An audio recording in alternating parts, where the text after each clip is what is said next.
laku ambe, sia laku indo, laku anak-anakku solanasang. Salam. Salam. Sekali lagi, salam. Salam. Dalam khutbah saya pada hari ini, saya tidak akan menggunakan bahasa Toraja. Bukan karena saya tidak tahu, tapi saya lihat setiap minggu keempat biasanya anak-anak sekolah minggu yang ikut kebaktian dan juga beberapa di antara PPGT dan juga orang tua. Kalau orang sudah mulai berbahasa Toraja, dia langsung membuka HP-nya.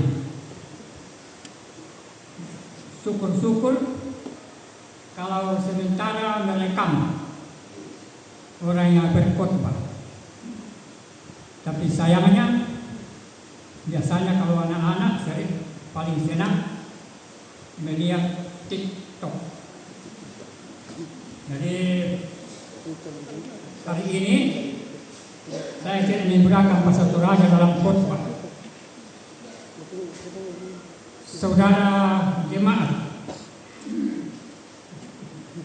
keempat perikop kita pagi ini yang kita telah baca dan dengarkan bersama, firman Tuhan tersebut menegaskan bahwa hanya Tuhan yang dapat diandalkan karena menjamin kesenangan kehidupan, baik selama hidup di dunia ini maupun setelah kematian. Dan sia-sia saja orang yang mengandalkan harta atau kekayaan atau hal-hal lain karena hanya menjamin kehidupan di dunia ini. Itulah sebabnya penulis membangun jemaat memberikan satu tema yang kita akan renungkan sepanjang minggu ini, yaitu andalkan Tuhan, bukan kekayaan. Kalau orang Toraja mengatakan Ustaz Tuan buang tania kasujiran. Adapun tujuan khotbah kita pada hari Minggu ini adalah agar kita sebagai jemaat meyakini bahwa tidak sia-sia percaya dan mengandalkan Tuhan dalam kehidupan kita. Dan kita sebagai jemaat menyadari bahwa kekayaan tidak menjamin keselamatan bagi kita setelah kematian. Saudara jemaat, dari dua perikop kita yang pertama dan kedua sangat jelas memperlihatkan bagaimana kehidupan orang yang mengandalkan Tuhan dalam kehidupannya. Dari kitab Mazmur yang kita telah baca bersama-sama tadi, pemazmur mengatakan bahwa orang yang percaya kepada Tuhan akan dilindungi sehingga selalu terhindar dari celaka dan terhindar dari penyakit yang bisa membawa kematian. Bahkan Tuhan memberikan jaminan untuk membentengi dan melindungi, meluputkan setiap orang yang percaya kepadanya. Tuhan akan menjawab seruan mereka dari kesesakan, dan Tuhan akan memberi keselamatan. Kemudian dari Yeremia pasal 32 yang kita sudah baca dan dengarkan bersama-sama, bahwa Yeremia disuruh untuk membeli ladang Hanamel sepupunya. Namun dalam pasal-pasal yang mendahului perikop kita ini, Tuhan sudah memberitahukan kepada Yeremia bahwa negeri Yehuda akan jatuh ke tangan orang Kasdim dan akan menghancurkan negeri itu. Jadi kalau kita membaca pasal-pasal sebelumnya dan membaca pasal ini, rupanya agak aneh. Tuhan sudah menubuatkan bahwa negeri itu akan dihancurkan. Mengapa kok Tuhan menyuruh lagi Nabi Yeremia untuk membeli ladang saudaranya? Kita lihat dari judul perikop kita tadi,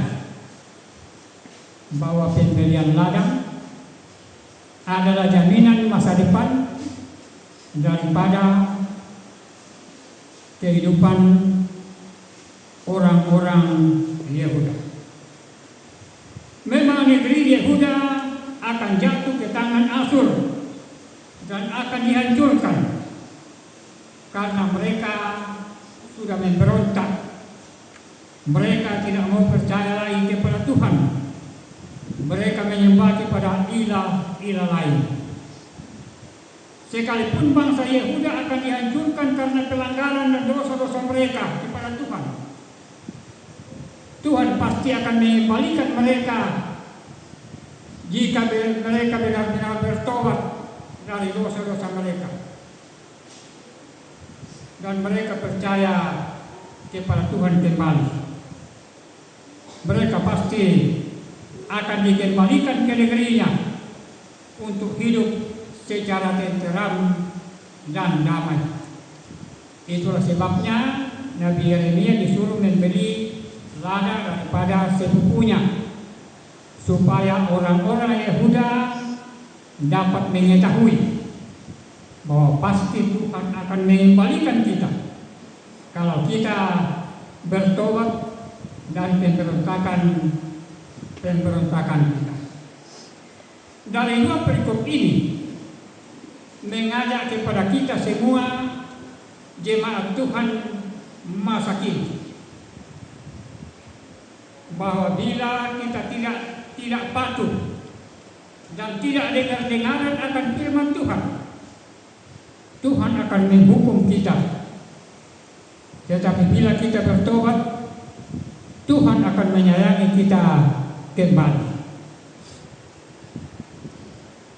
Saudara jemaat, dari dua perikop kita yang terakhir, yaitu dari 1 Timotius 6 ayat 6 sampai 19 dan dari Lukas pasal 16 ayat 19 sampai 31, menegaskan bahwa kekayaan tidak menjamin keselamatan setelah kematian.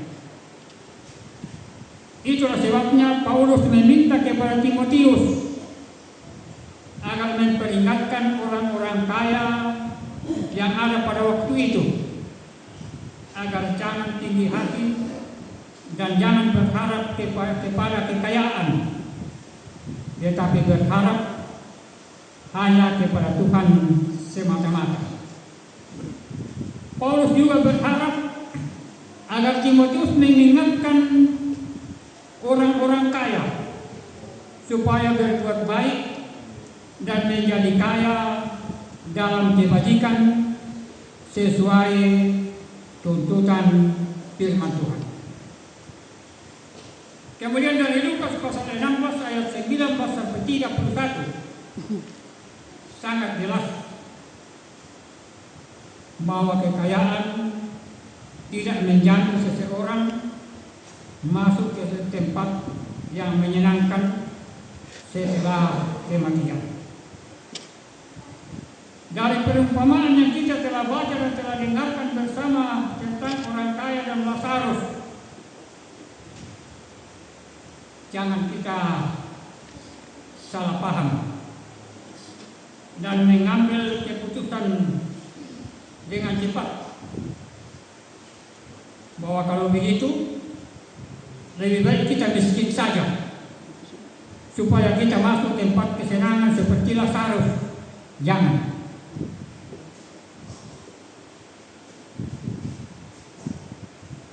Jangan kita salah menanggapi, karena kekayaan dan kemiskinan dua-duanya tidak menjadi syarat untuk masuk ke tempat yang menyenangkan setelah kematian. Biarpun kita kaya, biarpun kita miskin, kalau kita terlalu taat dan dengar-dengaran akan firman Tuhan, setelah kematian pasti kita akan masuk ke tempat yang penuh dengan kesenangan, yaitu surga semawi. Karena hanya firman Tuhan yang menjamin seseorang akan masuk ke tempat kesenangan setelah kematian. Jadi baik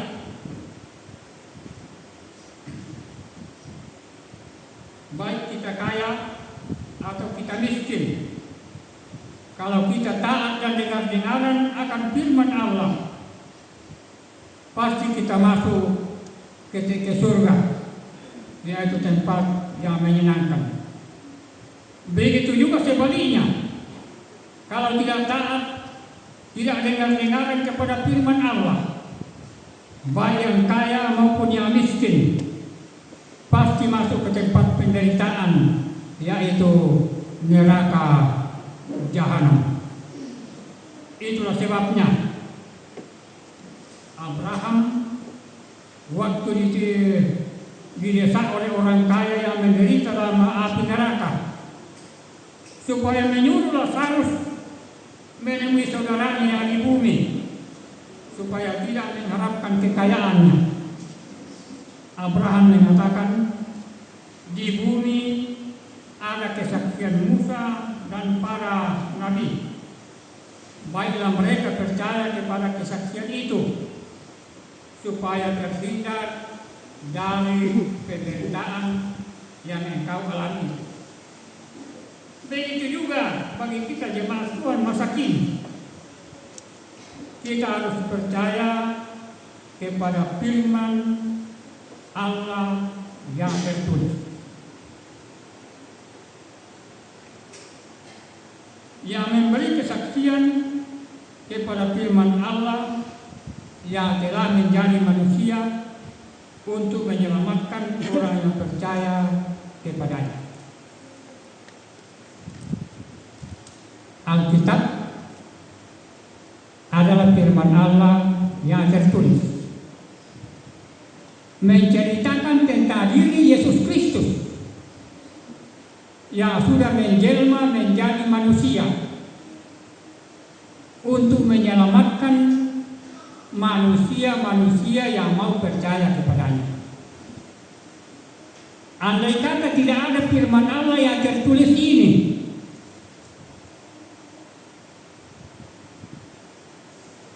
kita generasi-generasi sekarang mungkin sudah banyak menyimpang